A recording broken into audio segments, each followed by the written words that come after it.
Hello, bonjour à tous, c'est Arima Code. Dans cette partie, on va dire cette deuxième leçon sur les fonctions, nous allons parler principalement des fonctions injectives. Qu'est-ce qu'une fonction injective? Bon, déjà, si je veux définir de façon simple, je vais commencer d'abord par un schéma. Pour ceux qui ont une mémoire visuelle, je vais prendre par exemple deux ensembles. Je vais prendre deux ensembles ici. Ici, je l'appelle ensemble E. Et ici, j'appelle ensemble F. J'espère que ça va pour tout le monde. Et dans l'ensemble E, je prends par exemple trois éléments, 1, 2 et 3. Ensuite, je vais prendre par exemple dans l'ensemble F 5 éléments, 1, 2, 3, 4, 5. Voilà. Ici, ce qui va se passer, c'est que si je prends trois éléments, ici on appelle ça ensemble de départ. Voilà, donc je vais le noter ici, ensemble de départ. Ensemble de départ. Et là, c'est l'ensemble d'arrivée.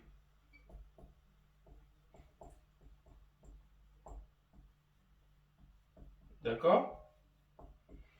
Ok, donc ici, pourquoi on parle d'ensemble de départ et ensemble d'arrivée? C'est-à-dire qu'on va vérifier ça ici, et là, ce qui se passe, c'est que là, le lien qui se fait entre les deux, c'est une fonction f. Ça veut dire que tous les éléments, comme vous voyez une fonction f, se note souvent comme ça, on dit souvent f de x égale. X là c'est les éléments de l'ensemble de départ. Et le résultat qui donne là, c'est l'ensemble d'arrivée. Voilà. Donc ici, tout élément à l'intérieur de ce x là, c'est de cette fonction f, donc ce x, il est de l'ensemble de départ. Ça veut dire que le x qui est là va correspondre à un des éléments qui est ici. Et le résultat qui sera donné, par exemple, f de x égale à, par exemple, à, on va dire 3x carré moins 2x plus 1 sur x moins 1, par exemple. Si on calcule f de, par exemple, de 3, 3, c'est l'élément d'ensemble de départ. Et le résultat de tout ça, ce sera dans l'ensemble d'arrivée. Si vous voulez, je vais faire ça rapidement. Ou bien je vais faire, par exemple, je vais prendre un nombre, on va dire simple. Je vais prendre, par exemple, 2. Comme ça va donner ici 3 fois 2 au carré moins 2 fois 2 plus 1 sur 2 moins 1. Ça va nous donner ici 2 au carré, ça fait 4. 4 fois 3, ça fait 12. Donc on aurait ici 12 moins 4 plus 1 sur 1. D'accord? Et là, ce que ça va nous donner ici, donc on aura 8 plus 1, ça fait 9. Donc ici, l'ensemble, l'élément de départ, c'est 2. Et l'élément d'arrivée, c'est 9. Ça veut dire que si on prend une fonction comme ça, on peut définir comme ça ici. Ça, c'est comme l'élément qui est 2, qui est ici. Et là, c'est l'élément, par exemple, 9. Donc, on va associer ici, comme ça. Et là, c'est f. Plus f de x ou f. Donc, c'est ça, en fait, dont on parle ici. C'est que là, c'est l'élément de départ. Ça veut dire tous les x auxquels on peut remplacer. Et ça, c'est l'élément d'arrivée. Donc, tous les résultats qu'on va obtenir. Et donc, ici, qu'est-ce qu'on appelle maintenant ici une fonction injective? Donc, ici, une fonction injective, dans notre cas, c'est toutes les, on va dire, tout élément. Je vais d'abord mettre un schéma, par exemple, comme ça. Lui va être associé à celui-là, via f. Et lui va être associé à celui-là, via f.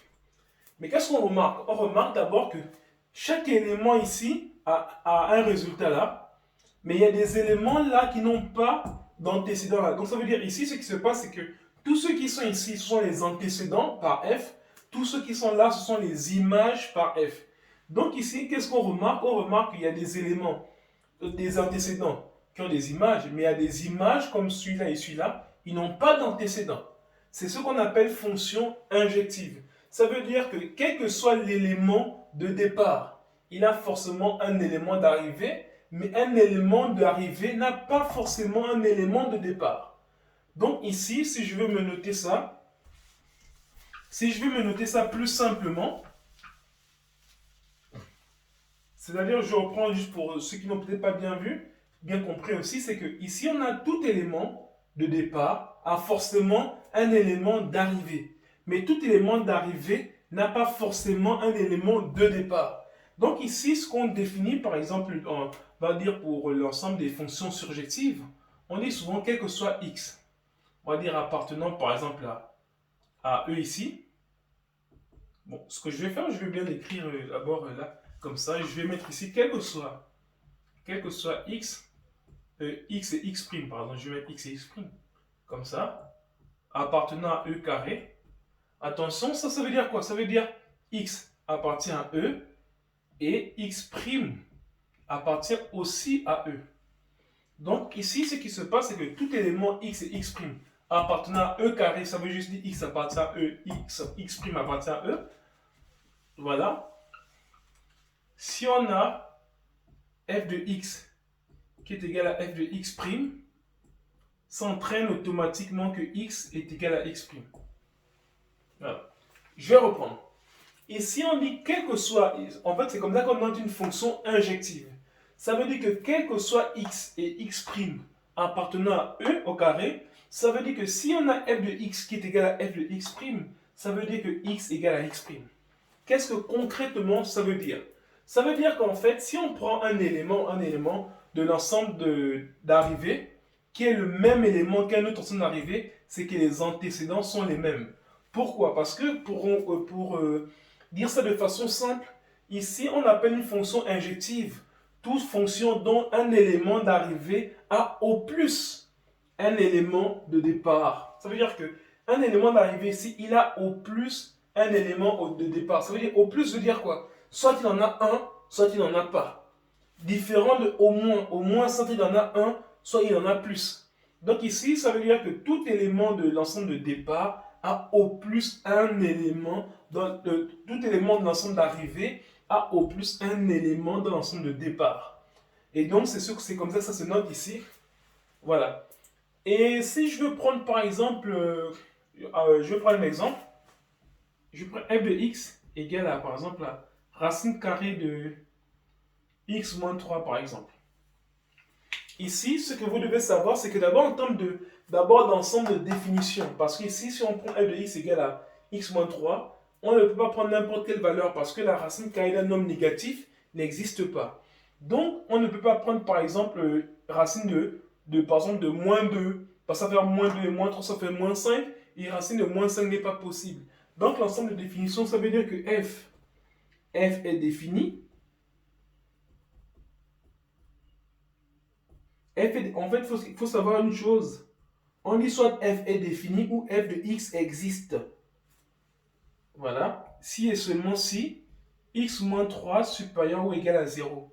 Ça veut dire que x supérieur ou égal à 3. Donc l'ensemble de définition de f, c'est égal à 3 comme ça, à plus l'infini. Voilà l'ensemble de définition de f. Donc c'est à partir de 3 plus l'infini. Maintenant, comme on connaît l'ensemble de définition, ça veut dire l'ensemble de départ. L'ensemble de définition, c'est l'ensemble de départ. Donc ici, si vous voulez, dans notre cas, c'est 3 plus l'infini, c'est l'ensemble de départ. Maintenant, l'ensemble d'arrivée, c'est pour dire que quand tu veux savoir si une fonction est, on va dire, là je prends le cas d'une fonction injective, à quel moment? Si je dis par exemple de résoudre, par exemple, dans cet ensemble, tout nombre qu'on va prendre dans cet ensemble-là, il aura un résultat. Si je prends par exemple f de, on va dire, je prends par exemple f de 12, ça va faire racine carrée de 12 moins 3. Ça fait racine de 9, ça fait 3. Donc, en prenant n'importe quel élément dans cet ensemble, on aura un résultat.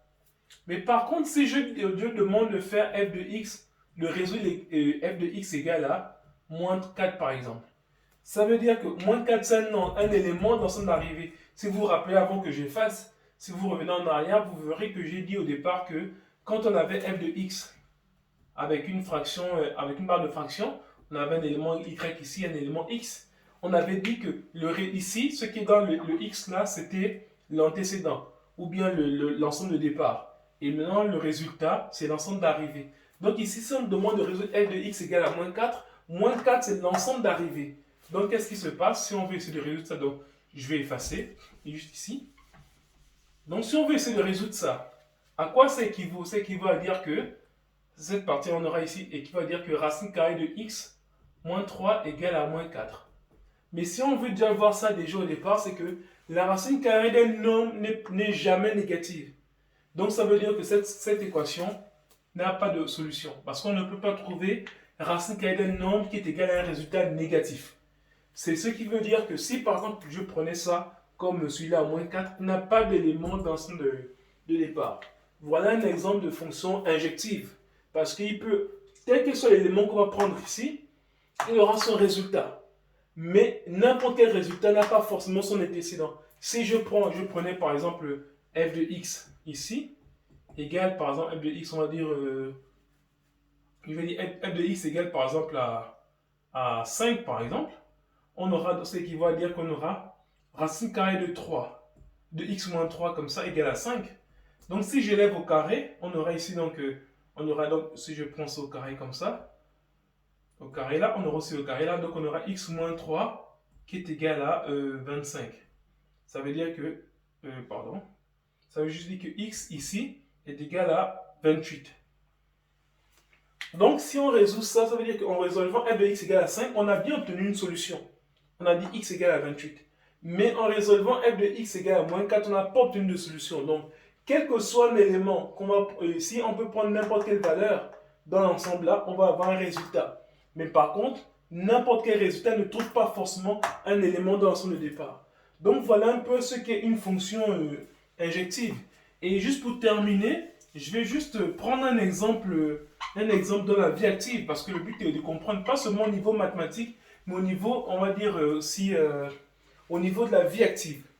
Supposons qu'on prend on va dire une équipe de foot. Je vais prendre par exemple, bon, on va prendre le Classico, on va prendre on va dire le FC Barcelone. On va prendre Barcelone comme ça. Barcelone vs Madrid. On va s'amuser un peu. Voilà, bon, sur le Classico, il n'y a plus de Messi, il n'y a plus de Cristiano, donc il y a de quoi faire. Ok, ce sera très facile à raconter sur le Classico. Déjà, si on prend Barcelone contre Real Madrid, on estime qu'on joue à Barcelone, comme le premier match qu'il y a eu en championnat déjà. Et donc le Real Madrid est censé se déplacer à Barcelone. Et donc quand ils vont se déplacer à Barcelone, ils vont aller réserver un hôtel. C'est-à-dire que les Barcelonais, ils habitent là, donc ils n'ont pas besoin de prendre forcément d'hôtel. Bon, en griffe, mais c'est juste pour comprendre le principe. Mais si les joueurs de Barcelone sont déjà dans leur ville, ils n'ont pas besoin de réserver, ils arrivent juste pour le match et voilà, c'est bon. Mais par exemple, les joueurs du Real de Madrid, ce qui se passe, c'est qu'eux, ils sont d'une autre ville. Donc ils doivent venir à Madrid, ils doivent venir à Barcelone, pardon, et à Barcelone, ils doivent s'installer dans un hôtel. Donc supposons qu'ils envoient une équipe de 18 joueurs.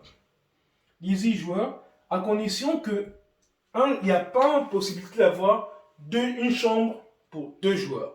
Donc ici, chaque joueur doit avoir sa chambre. Mais on est sûr que pour un hôtel de classe, un hôtel luxe pour les Madrilènes, ce sera sûrement quelque chose on va dire, de très grand. Donc on va dire par exemple un hôtel qui a, par exemple, je prends un exemple simple, qui a 300 chambres. Voilà. Donc quand il a 300 chambres, ce qui va se passer, c'est que on doit associer un joueur dans chacune des chambres. Donc ce qui veut dire que pour tout élément, pour chaque joueur, il y aura une chambre pour lui. Mais il y aura des chambres qui n'auront pas de joueurs. Je ne sais pas, je vais reprendre encore. Ici, on a 18 joueurs. Chaque joueur va avoir une chambre, puisqu'il y en a 300. Mais toutes les chambres ne seront pas prises. Ça veut dire qu'il y aura des chambres disponibles. Et comme il y aura des chambres disponibles, ça veut dire qu'il y aura des chambres où il n'y aura pas de joueurs. C'est ce qu'on appelle une fonction injective. Donc une fonction injective, c'est une fonction où tous les éléments d'ici ont un résultat là. Mais les éléments d'ici, tous les éléments ici n'ont pas forcément un joueur. Donc ça veut dire que chaque joueur aura forcément une chambre, mais une chambre n'aura pas forcément un joueur. Donc c'est ce qu'on appelle fonction injective. On va dire E, c'est 18, et F, c'est 300. Voilà. Donc voilà un peu ce qu'on peut comprendre facilement des fonctions injectives. Donc c'est juste le principe qu'il faut comprendre, c'est que tous les éléments qui sont ici auront forcément un résultat là. Mais un résultat d'ici n'aura pas forcément un antécédent là. Voilà. Donc nous sommes arrivés à la fin du cours sur les fonctions injectives. À la prochaine vidéo, nous parlerons des fonctions surjectives. Merci.